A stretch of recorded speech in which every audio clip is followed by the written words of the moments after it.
Michael Kiwanuka, Small Changes album review. Let's chat about it. Hey friends, what's going on? John here from What's Spinning here tonight to chat about this latest album from UK-based singer-songwriter Mr. Michael Kiwanuka. And yes, this review is a few days late. It did get pushed back with the holidays. I'm sorry. But Michael here, he's been at it for about a little over a decade now. He started turning heads in 2012 with his Home Again record, which was a love letter to the classic sounds of soul and R&B, and I liked it for the most part. I thought he did the sound justice, and while it wasn't perfect by any means, I thought at the very least in the songwriting department, he was bringing something to the table that his contemporaries just were not. Now, his 2016 follow-up, the award-winning Love and Hate, it's an album that I have a lot of thoughts on. On one hand, it is a much more consistent and enjoyable record, I feel like. He continued to draw from the classic sounds of R&B and soul, but for my money, I thought the production this time around was so much more interesting. Not only that,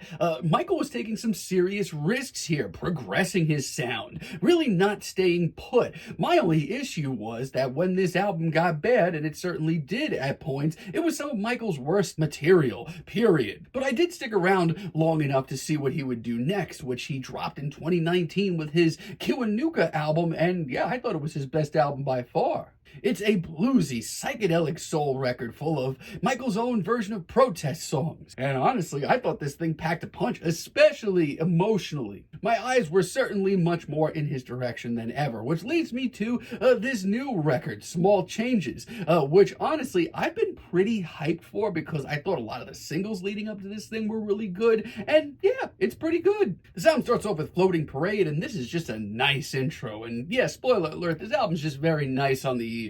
It's warm, it's inviting, the backing vocals are also a really nice touch. This track is just so graceful and classy and smoky, and there's already some inklings of a progressive soul and progressive R&B vibe, mostly due to the spacey synth and just how much room Michael gives this track room to breathe. Also, speaking of Michael here, his performance is absolutely lovely. I couldn't have asked for much of a nicer intro. Really love this album's title track, Small Changes, as well. I mean, Michael's vocal style, it always just hits me hard. His vocals always come off so bruised, so pained, and always for the right reasons. It's a quiet, hushed, smoky protest song that really just needs to be heard. And while quiet and hushed and soulful, it still packs a punch. It's just so easy to get lost in. And that guitar solo, I mean, my God, this album just needed more reasons to be soulful, I guess. One and Only is even more subdued. I really just love the guitar work on this entire cut. His performance, once again, it's just so smoky and bruised. And there's always just this pleading element to Michael's music, just demanding for it to be heard. It's just so raw, and his vocal performance on this cut is one of my favorite of the bunch. This entire track, yeah, just the emotion on display, the playing, it's commendable. A lot of the same thoughts on Rebel Soul. I mean, this is so classy. I mean, the piano portion of this track alone is easy enough to just make me lose focus of everything else. It's elegant, the backing vocals are a nice touch, and there's a drama to this cut that I didn't expect, but I'm glad it's here. It's just so easy to get lost in. Michael has put together a hell of an ambiance, and the final minute of this track is just one of the most powerful displays of emotion on this entire record. Also really love Lowdown Part 1. The way that this track builds itself up over Michael's very bluesy performance, it's impressive. It's one of the more playful cuts here, and I love that. There's a lot to take in here in the best way. The group vocals, every time they come together for a hook, I mean, I don't know, man. It's just like activating a cheat code. And once again, the playing on this record, the guitar solo that we get once again, it's impressive. And I initially didn't think that Lowdown needed a part 2, but here we are, and it's actually pretty great. This is a heavenly tune that is all around just a vibe. I mean, this spacious, elegant guitar solo, once again, my God. As a matter of fact, the aura of this entire cut is just impressive. I mean, in a time where interludes, especially instrumental ones, are just so hit and miss, this is heavenly. Yeah, Michael's really closing out the year with some impeccable soul. Just realized this does, hurt to say, but he definitely does drop the ball a little bit in the second half. Like Live for Your Love, for example. I am shocked by how middle of the road this is. This album has been nothing but consistent so far. Then this track rolls around and it sounds so phoned in, to the point where literally Michael sounds half asleep. And I really can't say much more. I mean, yeah, it's playful and nice while it's on, but good luck remembering anything. A lot of the same feelings on Stay By My Side. This one just comes off cluttered and really misguided. I feel like the pieces are here very deep down with this one, but it's just not put together the right way. The track just plods along, moment by moment, not really offering anything interesting or new.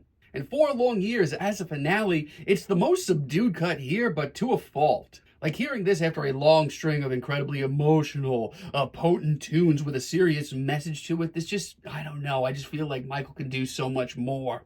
It's disheartening, but this track just kind of sounds like an above average Leon Bridges track. And yeah, I love Leon as well, but I just feel like Michael lyrically has a lot much more to offer these days. Outside that, Michael continues to grow, and this might be his best work to date. Follow Your Dreams is one of my favorite cuts here. We get some very glistening synths and some really interesting, mesmerizing percussion on this track. It's one of the more hopeful sounding tunes here, which personally I needed. And is it one of the more straightforward tracks as well?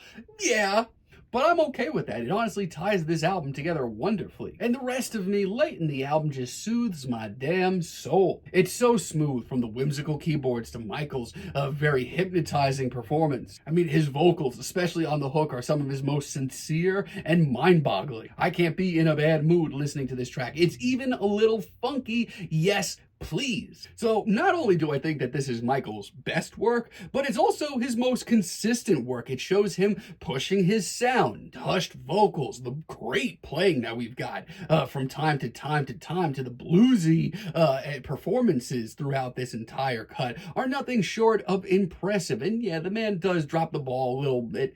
Yeah, things get a little faceless in the second half, but overall, he's continuing to grow as an artist. He doesn't play anything safe on this album full of ballads and his own protest songs. Overall, this thing is pretty great soul music right now. I'm feeling a strong 7 on this one, but let me know what you all think down below. Next week, we have one more review coming. It's going to be the Lauren Mayberry record, and then I'm off to list week, so I'll be seeing y'all soon. But let me know what you all think down below on this record, and let me know down below also what you would like for me to chat about in the future. And until next time, have a great day, friends.